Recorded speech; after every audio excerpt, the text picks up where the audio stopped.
మీ మైండ్లో ఒక strong feel అయితే పెట్టుకోవాలి.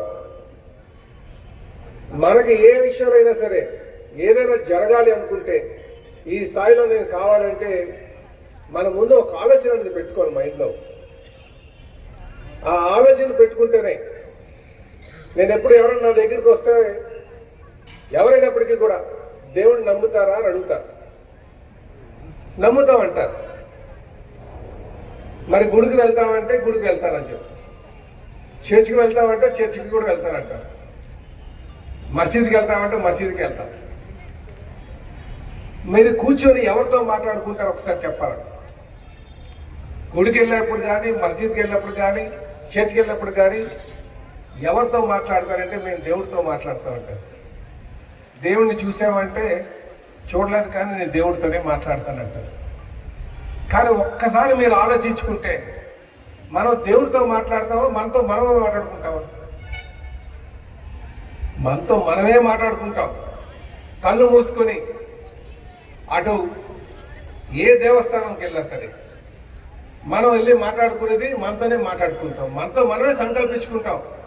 బట్ మనం అక్కడికి బయటకు వచ్చిన తర్వాత నాకు నేను ఎవరితో చెప్పుకున్నాను, దేవుడు అన్న వాడితో చెప్పుకున్నాను అనుకుంటాం.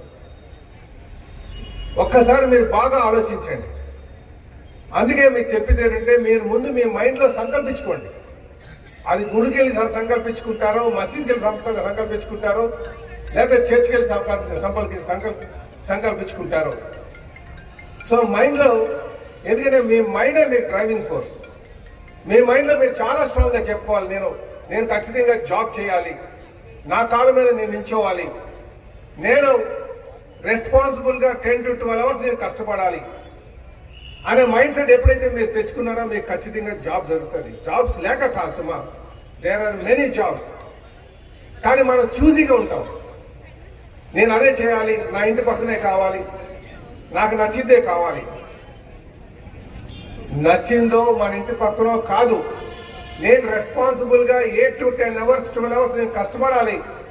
నేను ఈ డే నేను ఖాళీగా ఉన్నానంటే ఈ ఖాళీ టైంని మళ్ళీ రేపు నేను ట్రాన్స్ఫర్ చేసుకోవాలి. రేపు ఈరోజు 8 అవర్స్ ఖాళీగా ఉన్నానంటే రోజులుగా దీని మీద కృషి చేసి ఈరోజు సాధ్యపడేట్టుగా మరి చేసుకోగలిగాం. మరి నేటి కార్యక్రమంలో పాల్గొన్నటువంటి యువతకంతా కూడా నేను పేరు పేరున నా నమస్కారాలు తెలియజేసుకుంటున్నా.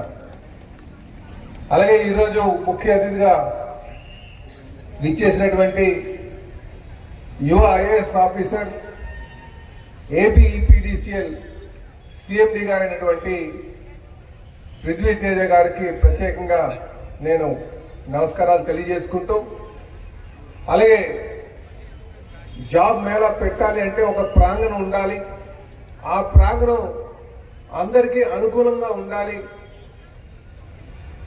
మరి ఆ ప్రాంగణాన్ని అనుకూలమైనటువంటి ప్రాంగణాన్ని మాకు సకాలంలో అందించినటువంటి స్కూల్ కూడా సెలవు ఇచ్చి రేపు సెలవు దినాల్లో మళ్ళీ దానికి ఆ రోజు నడిచేటట్టుగా చేసి మాకు సంపూర్ణ మద్దతు ఇచ్చినటువంటి టిఎస్ఆర్ టీబీకే చైర్మన్ గారు, పెద్దలు, గౌరవనీయులు, పూజలు అయినటువంటి బలరామకృష్ణ గారికి నేను ప్రత్యేకంగా ధన్యవాదాలు తెలియజేస్తున్నాను.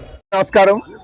మరి ఈరోజు గాజువాకలో జాబ్ మేళా పెట్టడం జరిగిందండి.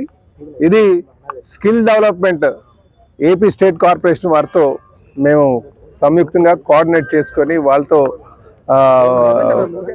కలిపి చేస్తున్నటువంటి ప్రోగ్రాం. ఇప్పటికే 1200 మంది ఇంకా రిజిస్టర్ అయ్యారు. సుమారు 2000 దాకా రిజిస్ట్రేషన్ జరుగుతామని ఒక నమ్మకం ఉంది. 50 కంపెనీస్ కూడా రావడం జరిగింది. ఇది స్కిల్ డెవలప్మెంట్ సెంటర్ వారు మా దగ్గరకు వచ్చి ఇక్కడ జాబ్ మేళా పెడతానంటే వాళ్ళకి కావాల్సినటువంటి సదుపాయాలను, మౌలిక సదుపాయాలన్నీ కల్పించామండి మేము. అలాగే ఈ ప్రాంగణం కూడా టిఎస్ఆర్ టీబీకే బాలకృష్ణ గారు చైర్మన్ గారు అడిగినట్టునే స్కూల్కి సెలవు ఇచ్చి వర్కింగ్ డే వాళ్ళు మళ్ళీ ఏదైతే హాలిడే ఉందో ఆ రోజు షిఫ్ట్ చేసుకుని మరి ఈరోజు ప్రాంగణం ఇవ్వడం కూడా జరిగిందండి. వారికి కూడా ఈ సందర్భంగా ధన్యవాదాలు తెలియజేస్తున్నాను. కనుక నేను అందరికీ తెలియజేసేది, జాబ్ మేళకు వచ్చి దురదృష్టకరం ఏదంటే మారేడుమిల్లిలో మనకి చిత్తూరు జిల్లా నుంచి వచ్చినటువంటి వారికి యాక్సిడెంట్ జరగడం చాలా దురదృష్టకరం. సుమారు మాకు ఇప్పుడు ఉన్నటువంటి సమాచారం కనుక 9 మంది చనిపోయారు, 5 మంది కండిషన్స్ చాలా సీరియస్గా ఉంది, 36 మంది దాకా ఉన్నారు.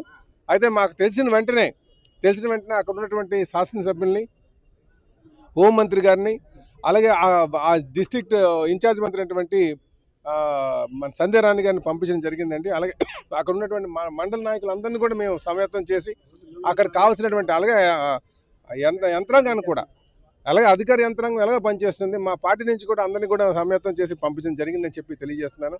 భవిష్యత్తులో కొంచెం ఘాట్ రోడ్లో ప్రయాణం చేసేటప్పుడు ఇది ఎందుకంటే సాయంకాలం 7:30, 8 గంటలకి జరిగినటువంటిది, చీకటి పడేటప్పుడు కొంచెం జాగ్రత్తలు తీసుకోవాలని చెప్పేసి మేము అందరికీ తెలియజేస్తున్నాం. వాళ్ళందరూ కూడా యాత్రికుల్లా ఉన్నారు. వాళ్ళు అరకు వచ్చి అరకు నుంచి భద్రాచలం వెళ్ళడానికి వాళ్ళు ప్లాన్ చేసుకున్నారు. చాలా దురదృష్టకరం. కనుక క్షతగాత్రులందరికీ కూడా మేము చర్యలు తీసుకుంటాం, కాపాడే విధంగా మేము ప్రయత్నం చేస్తామని చెప్పి తెలియజేస్తున్నానండి.